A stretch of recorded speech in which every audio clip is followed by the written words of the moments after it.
Assalomu alaykum hammaga. Bugungi video roligimiz Uzbek Coders va Coursera platformalari orqali sertifikat olish haqida bo'ladi. Sertifikatni qanday olamiz, qanday qilib ro'yxatdan o'tish kerak, barchasini shu video orqali etap-etap tushuntirib beraman.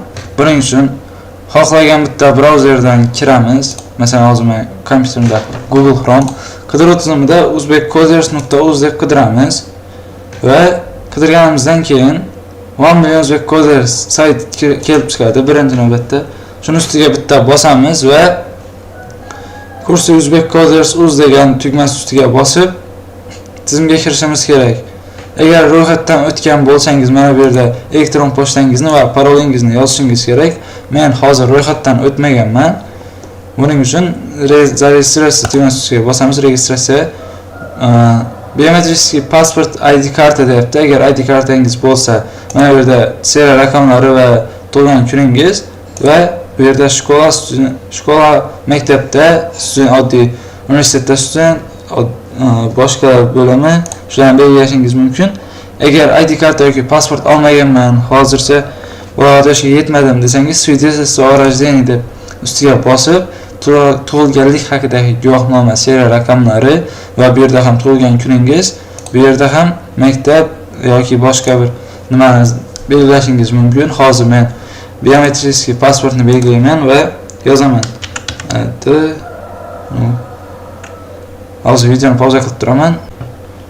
Mana men danlarni, kerakli ma'lumotlarni kiritdim va dalil tugmasi ustiga bosaman. Va men haqimda barcha ma'lumotlarni chiqarib beradi va men подтвердить tugmasi orqali tasdiqlashim mumkin. Tasdiqlangandan keyin bu yerda elektron pochta manzil, telefon raqam, parol va parolni takror ravishda yozishingiz kerak. Chunki elektron pochta manzil va telefon raqamni hozir ishlayotgan va foydalanayotganingizni yozing. Chunki elektron pochta manzilingizga tasdiqlash kodi boradi, linki. Tasdiqlash havolasi. Shuning uchun e'tiborli bo'ling.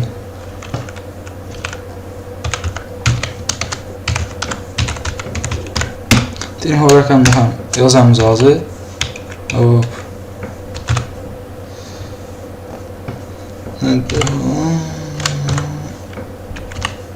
Mana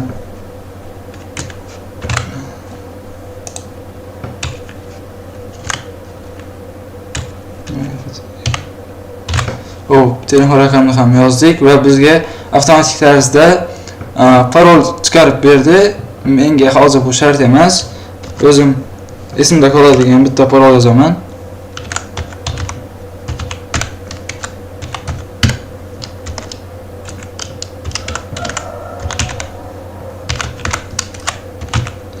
Va zavrshit tugmasi ustiga bosaman. Elektron pochta va ro'yxatdan o'tgan ekan meniki. Hop, mana men hozir bitta elektron pochta test uchun yaratdim. Endi zavrshit tugmasi ustiga bosaman. Biroz kutganimizdan keyin mana endi kirish uchun mana shu kirish menuni ochib olib o'tadi. Hop, menda bu yerda elektron pochtam yozilgan, parolni saqlab qo'yganman, parol ham yozilgan. Endi YT tugmasi ustiga bosaman. YT tugmasi ustiga bosgandan keyin mana bu yerda besplatno tekin kurslar chiqaryapti va bulardan eng osoni Introduction to Generative AI bor. Buni ustiga bosishdan oldin Для подтверждения kursni kirish uchun elektron pochtani tasdiqlashimiz kerak deyapti. Buning uchun подтвердить tugmasi ustiga bosamiz va mana shu elektron pochta siznikimi deyapti. Сохранить tugmasini bossak, elektron pochtamizga havola yuboriladi. Men bu yerda mana elektron pochtani ochib ulab olganman. Bu yer ustiga bosib pochtaga kiraman. Hop. Mana no reply degandan kelyapti. Ссылка для активации. Mana aktivatsiya qilishimiz uchun Coursera platformasi va Uzbek Codersniki. Hop, ustiga bitta bosaman.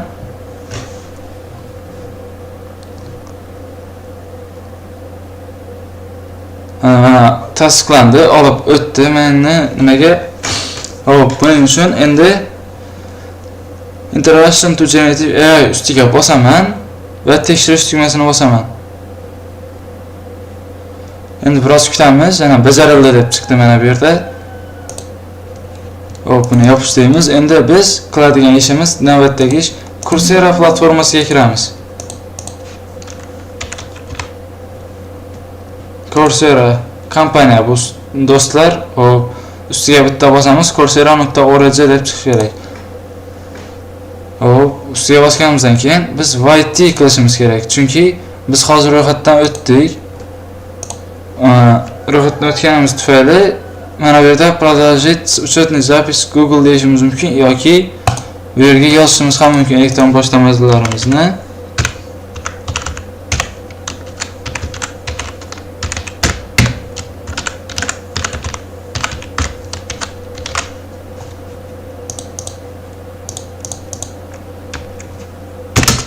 Hop, nimadir xato dedi. Hop, mayli biz Google orqali tasdiqlaymiz. Test brat 3dan ustiga bosamiz va continue tugmasi ustiga bosib ro'yxatda o'tishimizni tasdiqlaymiz. Hop, присоединиться к программе tugmasi ustiga bosamiz va bu yerda men parolni saqlab qo'yishim kerak. Sizga ham parolingizni saqlab qo'yishni maslahat beraman. Hop, endi bu yerda Coursera olib o'tdi, lekin Coursera platformasida mana bu yerda 4 burchakli toshkal nimalar chiqdi. Ustiga bossak, birinchisi IT Learning Program loyihasi va Coursera platformasining o'zining kurslari bor. Bizga faqat IT Learning Program bo'limi kerak.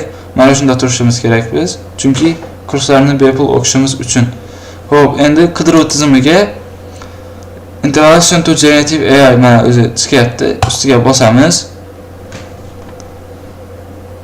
Ustiga bosganimizdan keyin zaregistrироваться deb ustiga bosamiz tugmani, chunki ro'yxatdan o'tishimiz kerak, kursga yozilishimiz kerak. Ustiga bosamiz, registrировано, ro'yxatdan o'tdik va bizni hozir avtomatik tarzda kursga olib o'tadi. Bu yerda закрыть tugmasini bosishimiz mumkin.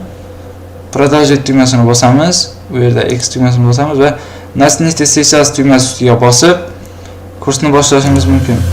Bu yerda videorolikni pauza qilaman, chunki menga videorolik kerak emas. Material для самостоятельного изучения degan ustiga bosib ko'taramiz va посмотреть как выполнено deb tugmani ustiga bosamiz. Va перейти к следующему пункту degan tugma chiqadi va uning ustiga bosib keyingi bo'limga o'tamiz. Bu yerda продолжить tugmasini bosamiz va kursni testini boshlashimiz kerak. Testni o'tishimiz uchun bizga ChatGPT yordam beradi, lekin chunki men hozir aniq testlar javobi yodimda yo'q. Birinchisiniki adashmasam mana shu, mana shu, ikkinchisiniki mana bu, uchinchisiniki bu, to'rtinchisiniki not, trained va context. Bu yerda many ways.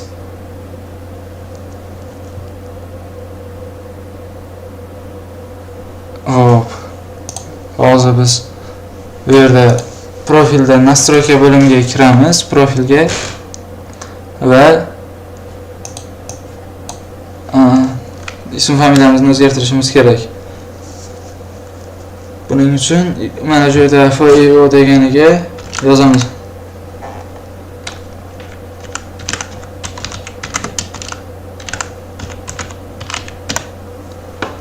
Va saqlanib tugmasi ustiga bosaman. Keyin bitta refresh qilib yuboraman.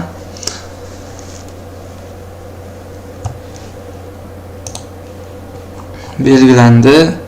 English hozir shart emas. O galskan ustiga bosamiz va отправить tugmasini bosib отправить qilamiz.